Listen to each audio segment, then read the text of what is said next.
حضرت علی رضی اللہ تعالی عنہ کا آج یوم شہادت منایا جا رہا ہے۔ آپ نبی کریم حضرت محمد مصطفیٰ صلی اللہ علیہ وآلہ وسلم کے چچا زاد بھائی اور داماد تھے اور مسلمانوں کے چوتھے خلیفہ تھے۔ حضرت علی رضی اللہ تعالی عنہ 13 رجب کو ہجرت سے 24 سال قبل مکہ میں پیدا ہوئے۔ آپ کی پیدائش سے متعلق تاریخ میں لکھا گیا ہے کہ آپ بیت اللہ کے اندر پیدا ہوئے۔ حضرت علی رضی اللہ تعالیٰ عنہ کی امتیازی صفات اور خدمات کی بنا پر نبی کریم صلی اللہ علیہ وآلہ وسلم ان کی بہت عزت کرتے تھے اور اپنے قول و فعل سے ان کی خوبیوں کو ظاہر کرتے رہتے تھے۔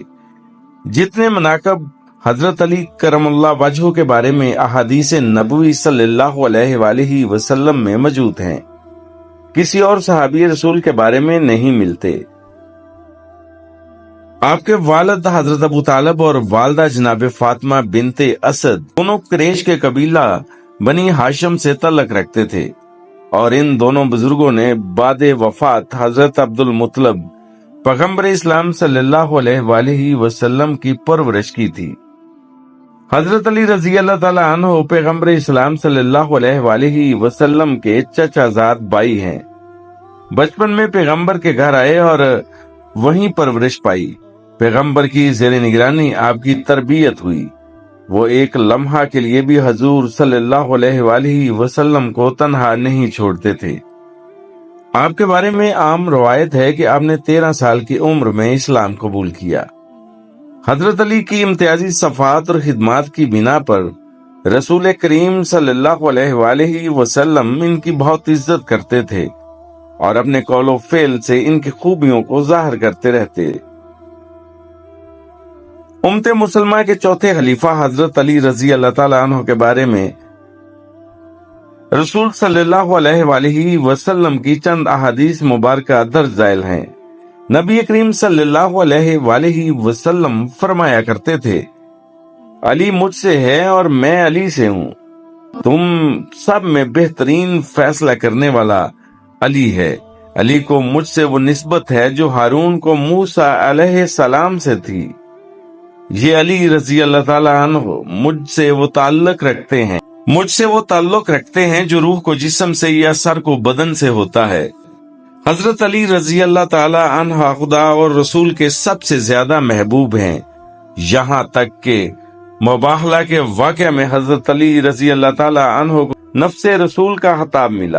حضرت علی کا عملی اعزاز یہ تھا کہ مسجد میں سب کے دروازے بند ہوئے تو علی کرم اللہ وجہ کا دروازہ کھلا رکھا گیا۔ جب مہاجرین و انصار میں بھائی چارہ کیا گیا تو حضرت علی رضی اللہ تعالیٰ عنہ کو پیغمبر نے اپنا دنیا و آخرت میں بھائی قرار دیا۔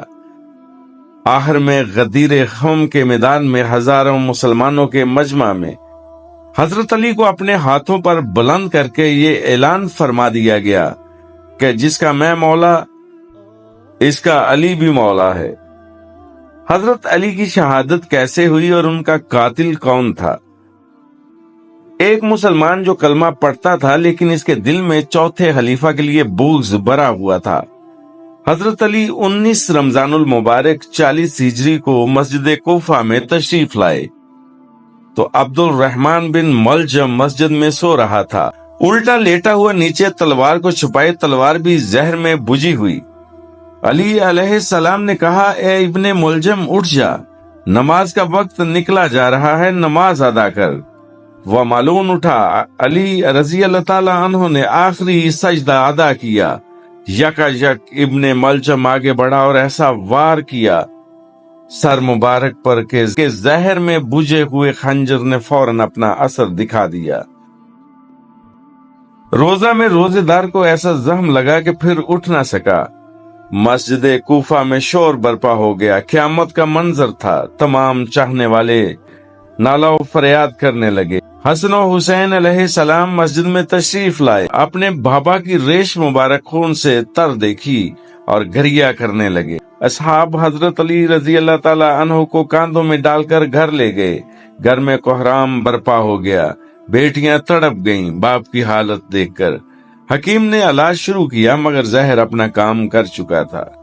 2 روز تک حضرت علی رضی اللہ تعالیٰ عنہ بستر بیماری پر انتہائی کرب اور تکلیف کے ساتھ رہے۔ آخرکار زہر کا اثر جسم میں پھیل گیا اور 21 رمضان کو نماز صبح کے وقت آپ کی شہادت ہوئی۔